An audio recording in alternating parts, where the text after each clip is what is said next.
Dada zangu, mwanaume hahitaji mwanamke mwenye sura nzuri kama misi utalii na makalio yanayoweseka akitembea kama mshumaa uliopulizwa na upepo wa bahari ya Hindi. Hizi ni sifa temporary kwa ajili ya tamaa ya macho na ngono.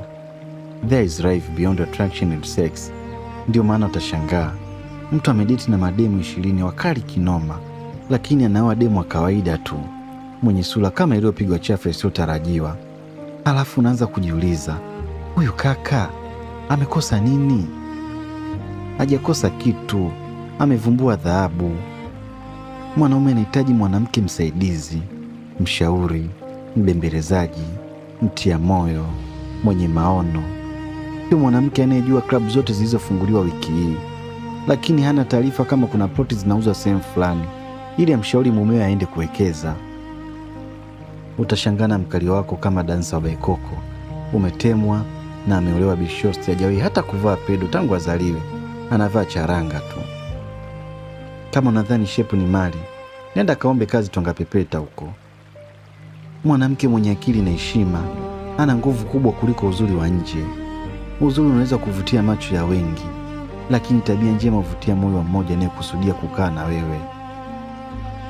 Wanawake wengi wanajiamini kwa muonekano wao, lakini wanashindwa kudumisha uhusiano wao. Wakati huo huo, yule anaonekana wa kawaida ndio anasogeza miaka kwenye ndoa yake kwa heshima yake na unyenyekevu wake na utulivu. Hapo ndio ujue kuna kitu zaidi ya macho, kuna akili na kuna maadili na kuna utu ndani yake. Mwanamke wa kweli humjenga mwanaume wake, kumtia moyo, kumkumbusha malengo na kumsaidia kuwa bora kila siku. Sio kuwa mzigo kwake, bali ni msaada, na sio mtu mwenye kelele, bali ni mtu mwenye amani ndani yake. Ngoja nikwambie ukweli kuhusu sisi wanaume.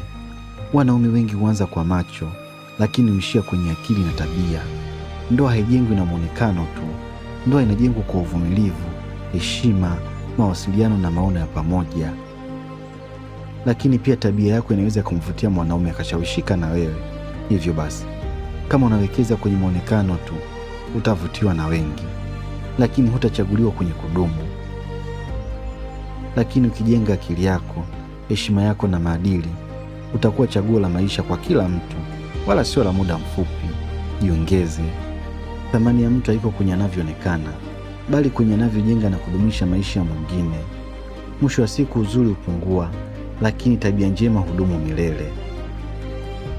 Tutaendelea kuoa vituko kwa sababu vina akili na vinajiheshimu, na wewe utaendelea kualikwa kwenye harusi kama mtazamaji tu kwa sababu huoleki.